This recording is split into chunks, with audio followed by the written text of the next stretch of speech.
मैं इस बात के लिए यहाँ पर घोषणा करती हूँ कि 0.05% से अब मैं इसे 0.052% करती हूँ और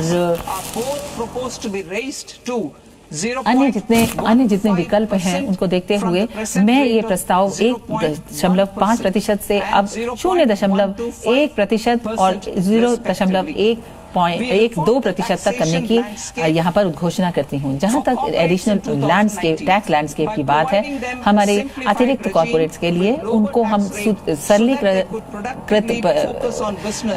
प्रक्रिया दे रहे हैं ताकि वो ईज ऑफ डूइंग बिजनेस पे ज्यादा ध्यान दे सकें, बजाय इसके कि वो अपनी चीजें अपने कारोबार को कम करें या अनुमानों को कम करें। तो इसीलिए इसके लिए हम ब्रॉड फॉरवर्ड मैट क्रेडिट शुरू कर रहे हैं, जो कि मिनिमम टैक्स क्रेडिट को कम करेगा। उसमें हम उन कंपनियों को ये दे रहे हैं और नए रेजिम में इसे देने की कोशिश कर रहे हैं। साथ ही साथ हम ये भी कोशिश कर रहे हैं कि टैक्स जो दिया जाना है उसे हम घटाकर 1/4 कर दें।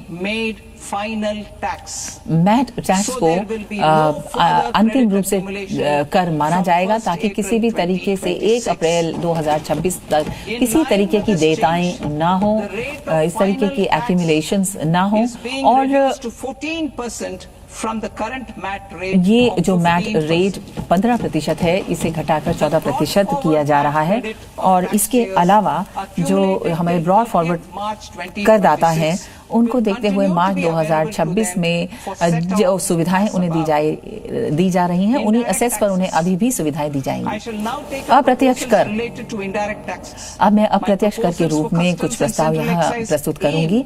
पहला तो ये कि एक्साइज का जो उत्पाद शुल्क से संबंधित जो हमारा काम है, मैन्युफैक्चरिंग, विनिर्माण, निर्यात को बढ़ावा देना, उसकी प्रतिस्पर्धा बढ़ाना और अन्य तरीके की योजनाएं इस क्षेत्र में आगे बढ़ाना। तो जो हमारी सीमा शुल्क से संबंधित योजना है उसकी जो छूट है उसमें मैं कुछ छूट देने का प्रस्ताव करती हूँ। कुछ ऐसे उत्पादों पर जो भारत में बनाए जाते हैं या जिनका निर्यात बिल्कुल ना के बराबर है, इसमें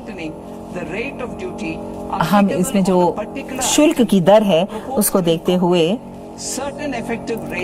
हम कुछ प्रभावी दरें इसमें दे रहे हैं, हमारे कस्टम्स के क्षेत्र में दे रहे हैं और जो कुछ भी हमारा कर का शेड्यूल है उसके तहत दे रहे हैं। ये हमारी पूरे प्रस्ताव हैं। पहला तो ये कि समुद्र से संबंधित उत्पाद, वस्त्र से संबंधित उत्पाद, जूट से संबंधित उत्पाद, इसके लिए जो कुछ खास विनिर्दिष्ट इनपुट्स के साथ हैं, जैसे हमारे समुद्र से संबंधित खाद्य पदार्थ, उसे 1% से अब 3% उसकी FOB मूल्य के आधार पर पिछले 3 वर्षों के लिए निर्धारित करती